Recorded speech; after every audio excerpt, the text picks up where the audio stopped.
Bien, écoutez, ravi de faire une conférence. Je dois reconnaître que par an, je fais en moyenne 24 conférences et depuis un an, une conférence.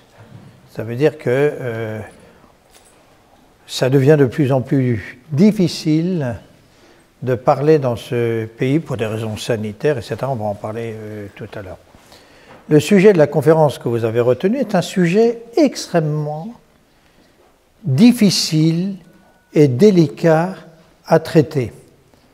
Parce que vous m'avez demandé de vous expliquer en quoi la Vendée est une mécanique matricielle du totalitarisme que nous sommes à l'heure actuelle en train de voir se mettre en œuvre dans une addition de pays, je dirais presque sur l'ensemble de la Terre. Alors, si vous permettez, je vais décomposer ma conférence en deux parties. La première partie, je vais vous expliquer en quoi la Vendée est la matrice du totalitarisme, comment il s'est mis en œuvre, quelles ont été les conséquences à court, moyen et long terme, et c'est celles que nous subissons à l'heure actuelle. Cette idée du totalitarisme,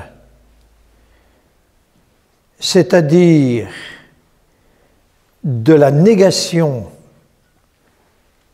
de Dieu, en fait c'est ça, pour le pouvoir humain concentré dans une extrême petite minorité qui va imposer sa loi à tout le monde, quelle que soit la forme du système politique, démocratie, totalitarisme, etc. Foi et raison, c'est un sacré débat qui a commencé à émerger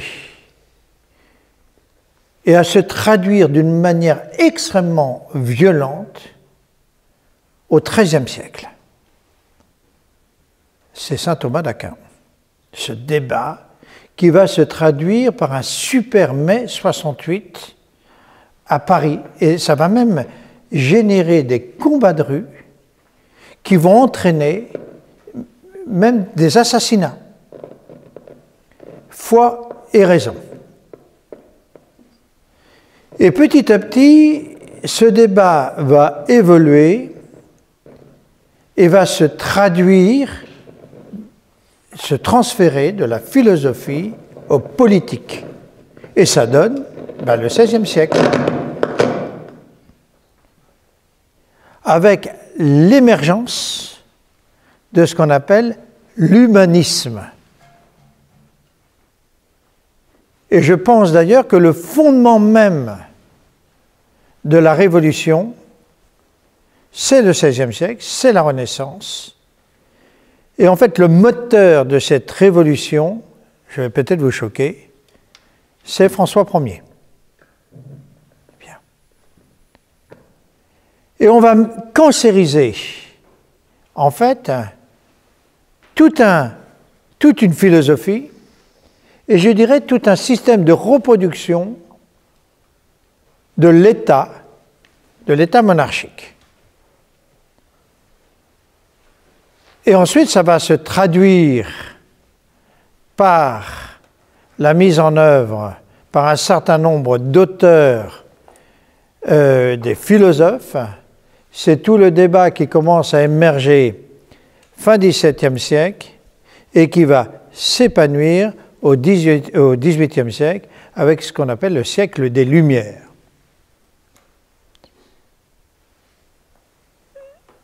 De ce débat va émerger deux grandes idées.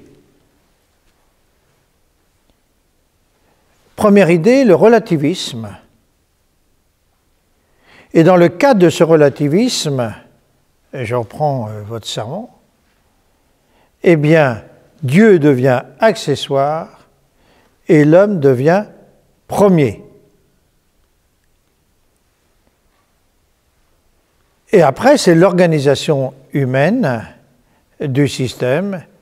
Et en fait, ça va être tout ce débat qu'il va y avoir entre la monarchie absolue et cette idée de démocratie.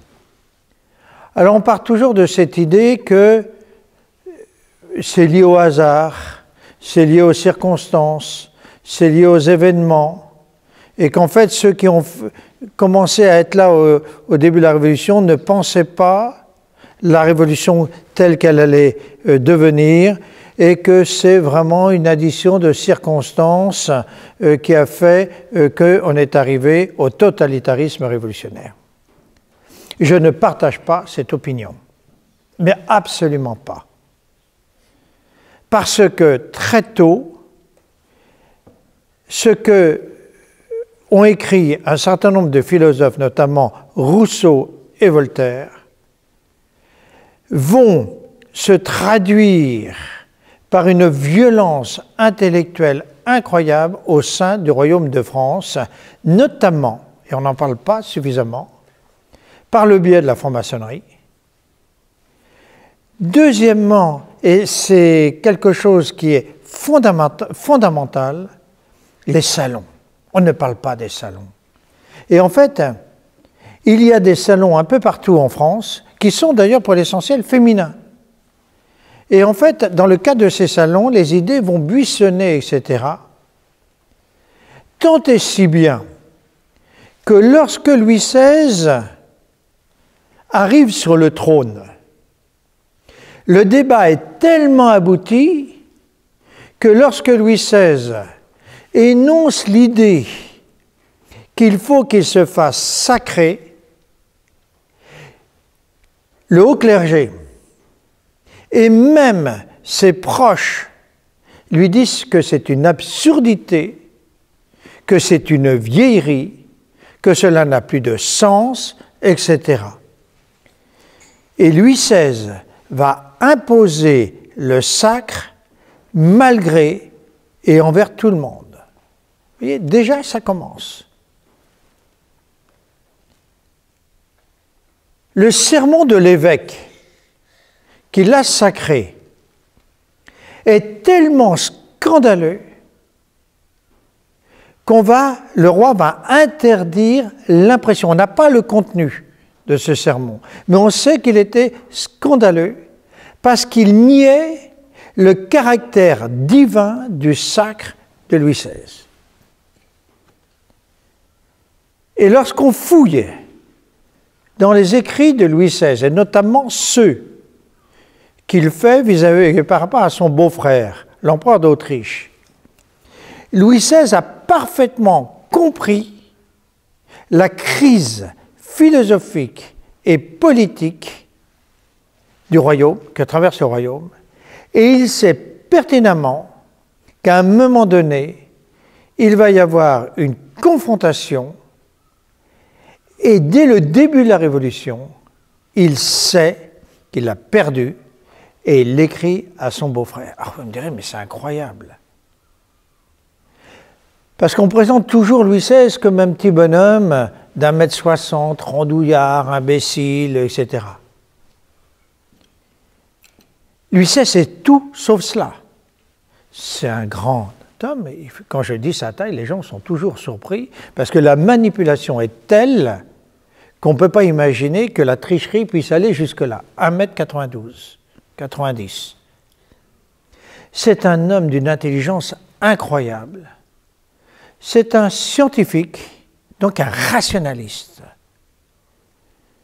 Et il a parfaitement compris la situation.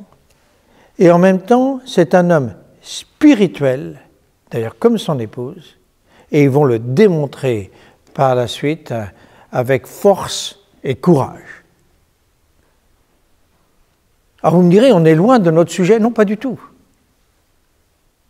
On est sur la base de ce qui va se passer avec la Révolution française. Je ne partage pas l'opinion de ceux qui disent qu'il y a eu un dérapage et que c'est la force des événements qui ont fait le caractère de la Révolution. Je pense que cette Révolution n'est pas double, mais c'est, Clemenceau qui a raison, que la Révolution est réellement un bloc. Et ce bloc commence à se mettre en place, non pas en 90, 91 ou 92, mais dès 1788. Et d'ailleurs, Rennes est une des places où cette mise en œuvre a commencé avec le fameux combat qu'il y a eu place du Parlement.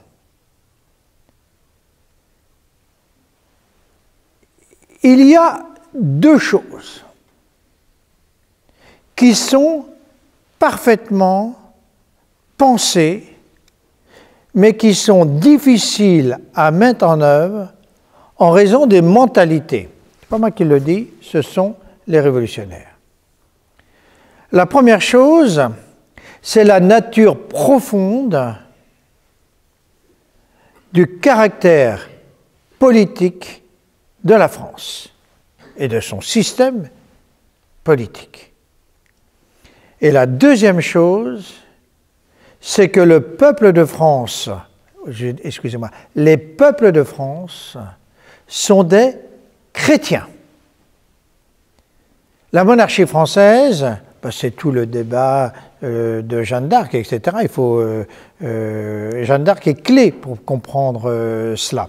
Il y a une thèse qui va être publiée dans quelques semaines au CERF que je vous conseille de lire, de l'abbé Olivier sur Jeanne d'Arc. Il explique très bien le caractère, la nature de ce qu'a fait Jeanne d'Arc pour rétablir la monarchie française, et notamment le caractère divin de son action. Et donc, comment briser ce caractère profond de la monarchie française? Eh bien, pour les contre-révolutionnaires, il n'y a qu'une solution, et vous allez voir comme c'est moderne. Fracasser, diviser. Je répète, fracasser, diviser.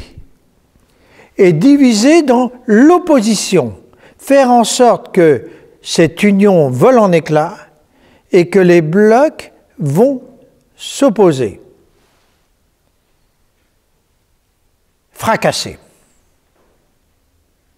Fracasser, c'est que vous avez un système monolithique, millénaire, de nature religieuse. Cette nature religieuse s'enracine dans le sacre de Clovis. C'est Clovis, le baptême de Clovis, qui fait la nature profonde de la monarchie française et donc des peuples de France. Le roi de France est le premier lieu tenant du roi, de Dieu. C'est l'assise même, la nature profonde de son pouvoir. Et deuxième chose, c'est que le roi, en étant le premier lieutenant de Dieu sur terre, est lui-même sacré, donc intouchable, donc inviolable. Et donc, les révolutionnaires se disent: il faut briser la nature profonde du peuple de France, de la monarchie française, et il faut fracasser les gens en éliminant non seulement le pouvoir du roi, mais le roi lui-même et tout ce qu'il représente. Je répète, Louis XVI est parfaitement conscient de ce qui se passe et il est parfaitement conscient des enjeux. Alors vous me direz, mais pourquoi il n'a pas résisté? Parce qu'il ne peut pas. Il ne peut pas, parce que c'est un système. Alors, comment casser le pouvoir religieux de la France? Eh bien, en faisant trois choses. Un, en nationalisant les biens du clergé, on ruine le clergé et on le rend dépendant du pouvoir politique. La nationalisation des biens du clergé n'a que cette finalité. Le reste, c'est de l'habillage. On a besoin de garanties, on a besoin de biens pour le budget de l'État. Tout ça, c'est de l'habillage. Et la deuxième chose, on demande au clergé de prêter le serment constitutionnel. Et ce serment constitutionnel a deux objets.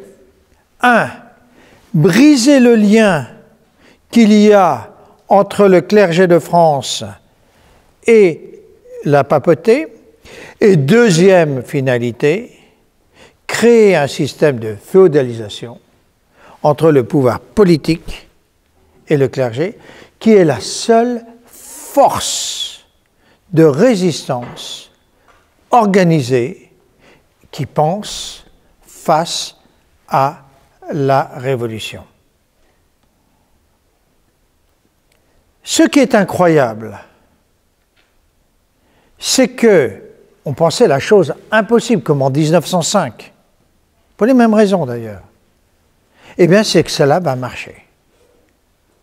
Et qu'il y a eu, nous sommes une exception à l'Ouest, très peu de hauts prélats, et même au Vatican, ça a été tardif la réaction, avoir compris ce qui se passait, et dès le début, non seulement de dénoncer le système, cette mécanique qui allait se mettre en place, mais aussi de faire de la résistance locale. C'est beaucoup plus tardif. En fait, la résistance commence en 93, alors que dès novembre 90, elle aurait dû être totale, immédiate et absolue. La deuxième chose que l'on va faire, c'est pas briser le pouvoir du roi, c'est d'éliminer le roi, d'éliminer la monarchie. Et en fait, le jour où le roi accepte la réunion des États généraux, il lance la mécanique de la Révolution et il ne l'a compris que beaucoup trop tard. Puis après, vous connaissez le serment constitutionnel, etc. Mais c'est fini, c'est trop tard. Bien. La franc-maçonnerie et les salons ont œuvré, notamment à travers les grandes villes. Vous ne pouvez pas vous imaginer le nombre de salons qu'il peut y avoir dans la cité. Rien qu'à Rennes, il y en a entre 20 et 30. Vous vous rendez compte de l'écho que ça a? Alors une fois qu'on a fait ça, qu'on a lancé la mécanique, eh bien on arrive au 10 août avec l'attaque des Tuileries et puis on arrive au 20 septembre. Lorsque le roi est déchu et la République proclamée, on va déconstruire, j'utilise un mot moderne exprès, 1500 ans d'histoire. Je suis en train de faire un livre là-dessus. C'est-à-dire que non seulement on va éliminer physiquement le roi, mais on va vouloir éliminer physiquement toute la famille royale. Non seulement on va vouloir gommer l'histoire C'est exactement ce qu'on fait de nos jours. Mais on va faire en sorte qu'elle ne puisse plus être. Alors vous me direz, ça veut dire quoi?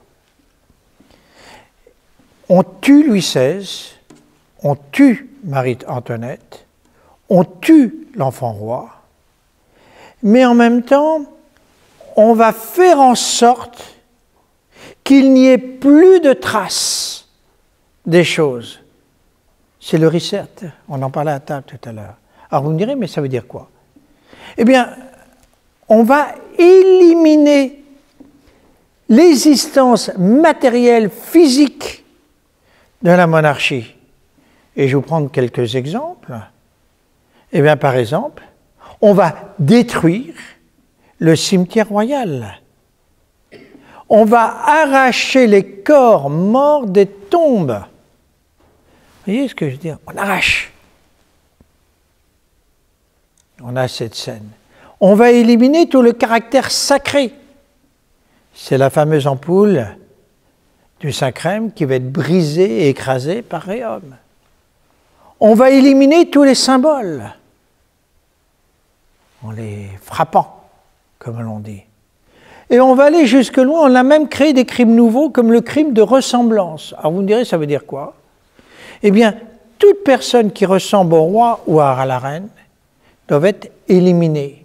Vous voyez, on arrache, on élimine, on recrée. Bien. Et puis, bien entendu, on élimine le système d'ordre, puis tout le reste, vous le connaissez. Donc, on déconstruit et on élimine, on fait disparaître. C'est ce que j'appelle le mémoricide.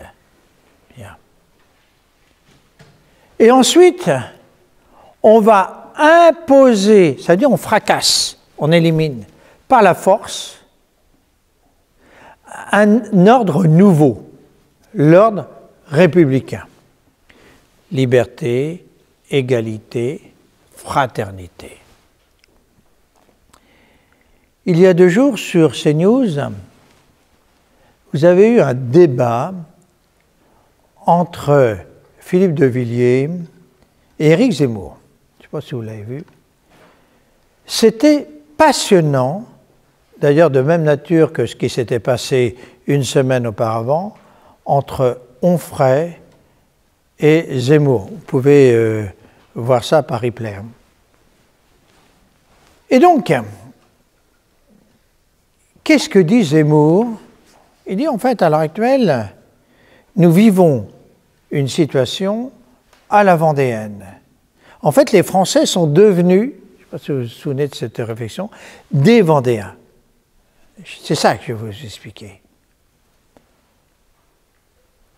Lorsque le nouveau système se met en place, que j'appellerais en terminologie moderne, le local reset, parce que c'est la même chose. Vous avez au niveau du comportement que 3 possibilités, d'ailleurs qui se traduisent politiquement. Les Jacobins, le Marais et les Girondins. Vous voyez, c'est toujours la même chose. Premier groupe, ce sont les Jacobins qui vont imposer la révolution coûte que coûte, une et indivisible. Le slogan, c'est « la liberté ou la mort ». Le Marais, ce sont les indifférents, ceux qui ne pensent pas, ceux qui ne pensent qu'à être ce que l'on veut qu'ils soient. Vous voyez, c'est le Marais. Et puis la 3e catégorie, ceux qui s'arrêtent, qui regardent, qui analysent et qui disent non. C'est votre groupe, par exemple, qui disent non.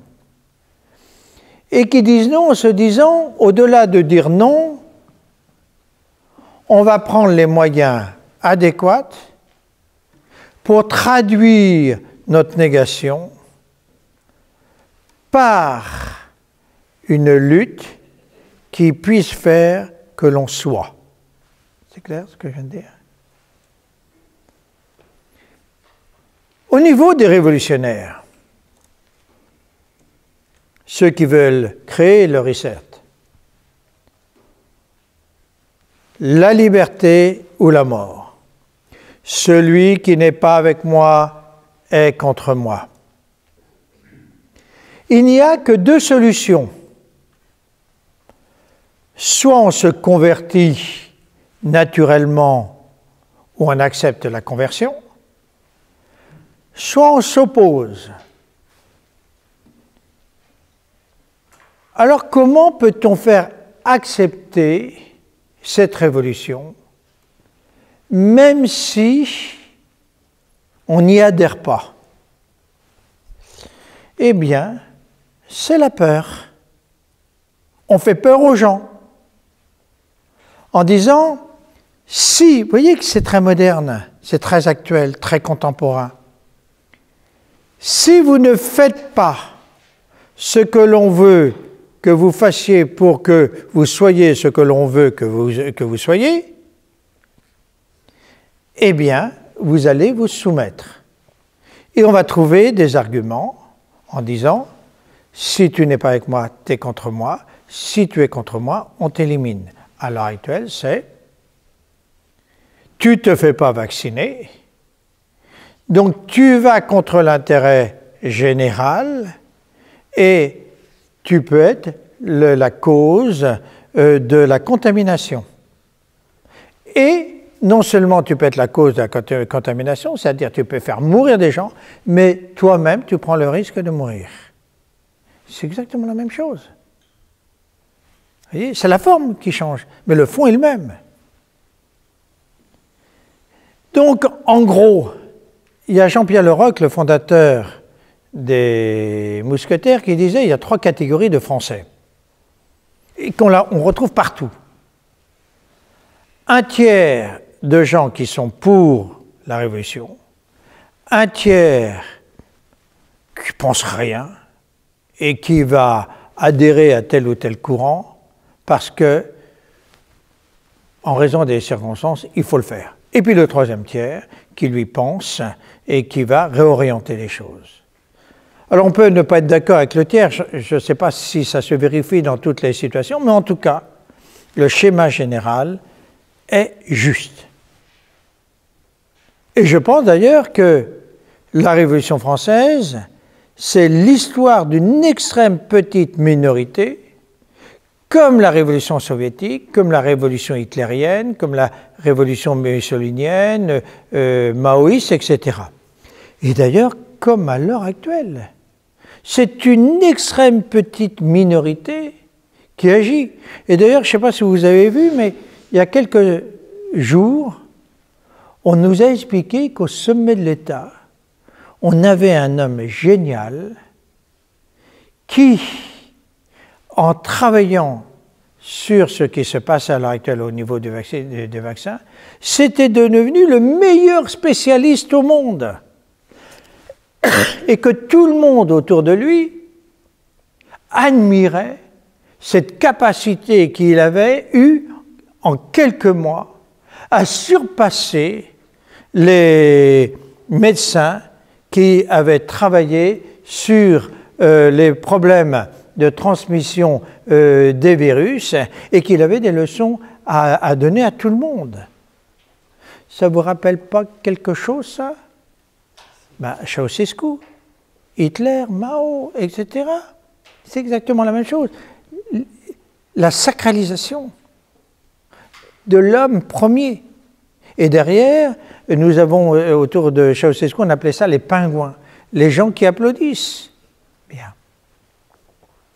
Donc, vous avez cette idée qu'on a la vérité et on va l'imposer à l'autre pour changer totalement la nature du système et la vie politique. Le Marais, n'en parlons pas. Et puis il y a ceux qui disent « nous, on n'est pas d'accord » pour des raisons objectives et pour la liberté. Pour la liberté. Pour le droit à la différence, pour le droit de penser autrement. Et en fait, les Vendéens d'hier comme les Vendéens d'aujourd'hui, ce ne sont justement pas des conservateurs. Ce sont des gens incroyablement modernes et qui ont conscience et qui se battent pour cette liberté.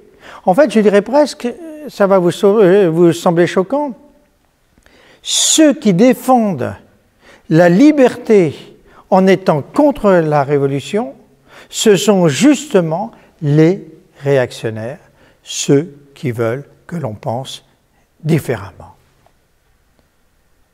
Alors,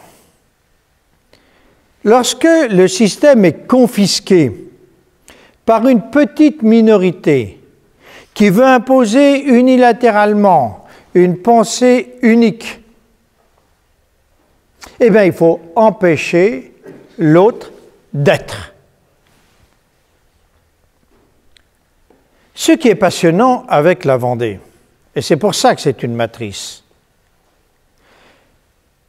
comme à l'heure actuelle, tout ce qui a été fait vis-à-vis des Vendéens est légal. Alors vous me direz, ça veut dire quoi? Et d'ailleurs, qu'est-ce que c'est la loi? La loi, c'est l'expression de la souveraineté populaire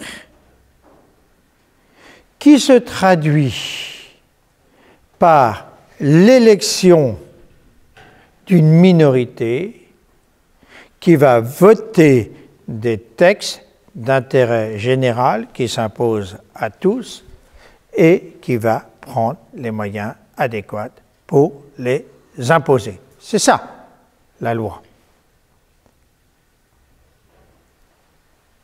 Celui qui dit « je ne suis pas d'accord », il devient hors la loi. Je prends un exemple, à l'heure actuelle, on nous dit, je ne suis pas sûr que ça soit légal d'ailleurs, mais qu'importe, il faut porter un masque. Celui qui ne porte pas un masque, comme ça m'est arrivé dans mon petit village, je me fais arrêter par le policier municipal qui me dit « Monsieur, votre masque ». Moi, je dis « je ne porte pas de masque parce que je suis à l'air libre et je suis tout seul ». Il me dit « Ah mais monsieur, c'est la loi, vous devez porter un masque ». C'est complètement absurde, ça n'a aucun sens. Mais la loi nous impose de porter un masque, y compris si vous êtes seul au sein de la forêt rennaise. Bien. C'est la loi. Et l'homme de loi va vous imposer cette loi. Soit vous dites « je ne suis pas d'accord », vous avez un premier PV, et puis si vous faites reprendre, vous allez avoir un PV plus fort, puis si vous faites reprendre, eh bien, vous vous retrouvez en prison. C'est arrivé. Bien. Il faut dire, la mécanique, c'est un système totalitaire. Vous ne pouvez pas y échapper.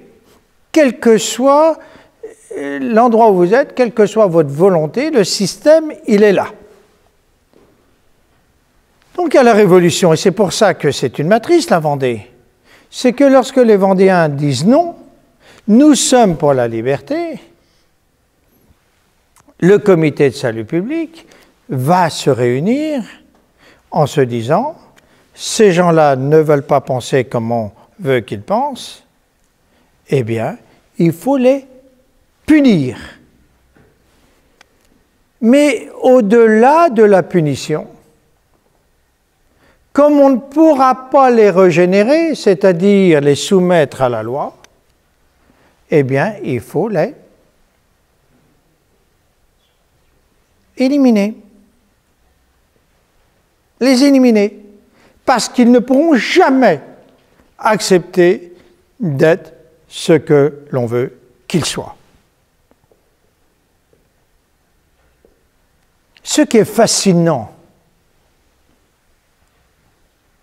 pour la Vendée, c'est toute la mécanique, à la fois intellectuelle, idéologique, politique et militaire pour arriver à ce résultat. Une fois qu'on s'est mis d'accord sur l'idée que ces gens-là ne peuvent pas être régénérés, c'est-à-dire au moins de se mettre en position de marais, au-delà d'être des militants. Il faut les faire disparaître de la surface de la Terre. Ça vous rappelle quelque chose, ce qu'on dit en ce moment. Et comme on est dans un cadre légal, on va mettre en œuvre une politique légale d'élimination de ces gens. Mais pour arriver à mettre en œuvre ce système d'élimination systématique, il faut obligatoirement passer par une étape, parce que l'homme ne peut pas éliminer l'homme. Parce que, justement, il est homme, eh bien, il faut l'animaliser. C'est-à-dire que il faut expliquer à celui qui va être chargé de l'élimination, mais au simple spectateur qui ne veut pas participer à cette élimination, que ce n'est que justice d'éliminer ces gens qui sont devenus indésirables et dangereux pour le bien commun, pour la collectivité. Alors l'animalisation, ça peut prendre diverses formes. Et vous allez voir que c'est très actuel. D'abord, expliquer à qui veut l'entendre que celui qui n'accepte pas la règle générale, il se met en opposition. Et le seul fait de se mettre en opposition, dans la mesure où il peut être contaminant, eh bien, il faut faire en sorte qu'il ne soit pas contaminant. Vous voyez que c'est très moderne, tout ça. C'est de l'ordre de la médecine. C'est-à-dire que le discours des révolutionnaires de 1792, c'est exactement le même discours que nous avons à l'heure actuelle, sauf que le virus, à l'heure actuelle, est un virus humain, alors que le virus de l'époque est un virus spirituel, intellectuel. Bien. Donc, il faut l'éliminer. Eh bien, ça donne quoi, à l'heure actuelle? Comment va-t-on pouvoir éliminer l'indésirable, le contaminant? Eh bien, le passeport vaccinal. Vous vous rendez compte de ce que c'est le passeport vaccinal? Si vous pensez bien, si vous êtes fait vacciner, eh bien, on va vous délivrer un passeport, et avec ce passeport, vous allez pouvoir circuler librement. Vous êtes un être humain, normal. Si vous n'avez pas ce passeport, vous allez être déclassé, marginalisé, exclu. C'est exactement la même chose. Alors, qu'est-ce qu'on a fait aux Vendéens? On les a animalisés, puis on a dit après, on va les exterminer. Alors, comment les exterminer? Eh bien, après, c'est une mécanique d'élimination dans le cadre d'un génocide. La question qu'on peut se poser à l'heure actuelle, dans notre civilisation avancée, comment peut-on éliminer les gens qui vont refuser le passeport vaccinal? On les cantonne, mais ça ne va pas être suffisant. Parce que jusqu'au bout, on va essayer de les convertir. Et après, on va faire quoi? Eh bien, c'est une question que je soulève. Qu'est-ce qu'on va faire de ces gens que l'on a parqués comme des animaux, qu'on a éliminés de la vie, de toute vie sociale? Vous voyez la symétrie des choses, c'est incroyable. Et donc, comment a-t-on éliminé les Vendéens? C'est une question que l'on peut se poser à l'heure actuelle. La première chose, pour les éliminer, on les a concentrés. C'est-à-dire que tous ceux qui ne pensent pas comme il faut penser, on les prend et on va les mettre dans un lieu à l'extérieur de la société, c'est-à-dire qu'on les met en prison. On commence à faire ça dès novembre 1790 par rapport aux prêtres réfractaires. Mais le prêtre réfractaire, c'est la future Vendée. Mais c'est aussi nous demain. Mais les prisons, elles se remplissent vite. Donc ensuite, on va les déporter. On va leur dire, ce pays ne peut plus vous accepter, donc on ne peut pas vous éliminer physiquement, on va vous envoyer à l'extérieur. Et donc on déporte les gens. Et puis comme les pays extérieurs disent à un moment donné, ben, nous on a un peu trop, ben, la seule solution c'est l'élimination.